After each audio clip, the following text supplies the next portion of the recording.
le tombeau de Toutankhamon et cette légende qui prétend qu'il est arrivé malheur à tous ceux qui ont dérangé son sommeil. Franck Genozo et Giona Messina ont enquêté à la manière d'Indiana Jones. C'était un mystère que je n'avais jamais réussi à percer. Celui d'un inestimable trésor entouré de morts inexpliquées. L'heure était venue pour moi d'en avoir le cœur net.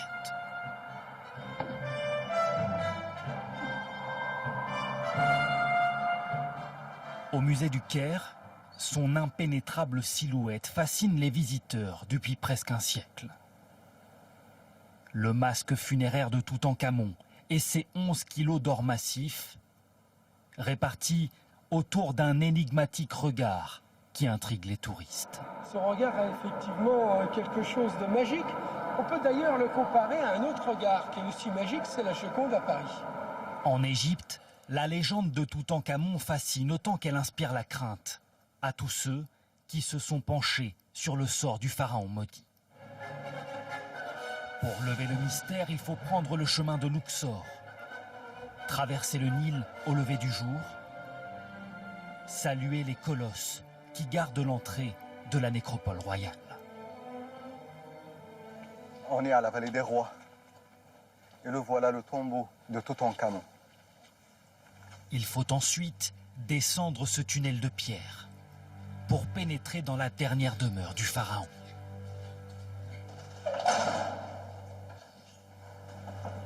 Nous voilà arrivés à la fameuse tombe de Toutankhamon, l'enfant roi, le roi adolescent. La tombe la plus fameuse de la vallée des rois, la plus petite, mais celle qui contenait le trésor le plus important et le plus fascinant jamais trouvé. Il y a près d'un siècle, l'archéologue britannique Howard Carter et son richissime mécène Lord Carnarvon fouillent la vallée des rois et tombent sur une mystérieuse paroi dans laquelle Carter creuse une petite ouverture. Du vent chaud sort de la paroi, alors il fait entrer sa tête et Lord de Carnarvon qui était à côté, impatienté, il dit « Carter », il demande à Carter « Qu'est-ce que tu vois ?» Alors il sort la tête enfin de la paroi et il lui dit « Wonderful things », de jolies choses. Des milliers d'objets précieux, des statuettes en or, soigneusement disposées autour du sarcophage du pharaon. Mais aussi un effrayant avertissement laissé sur une tablette de pierre. Malheur à celui qui dérange le sommeil éternel de Pharaon.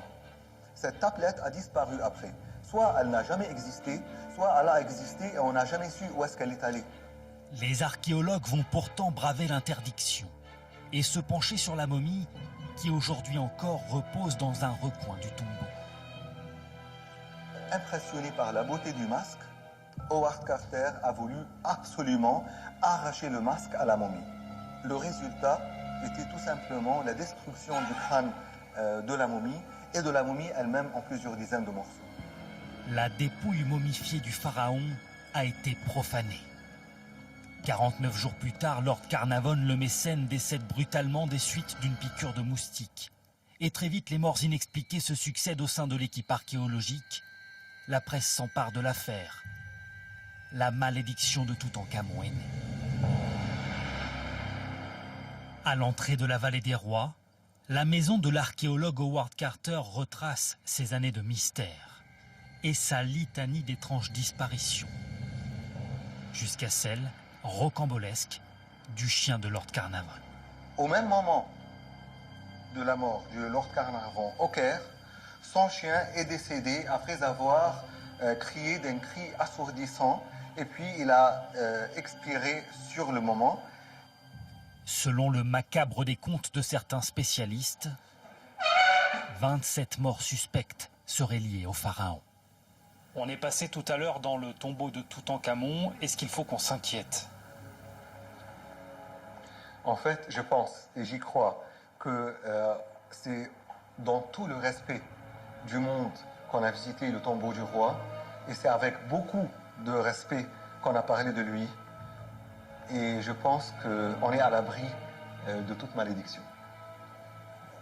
Les explications scientifiques existent, nombreuses. L'air vicié de la tombe, la présence de champignons millénaires ou même la radioactivité du granit ont été avancées, sans que jamais une hypothèse ne fasse l'unanimité. Il était temps pour moi de quitter Luxor pour une autre destination mythique. Alexandrie, à la recherche du phare englouti de la cité millénaire.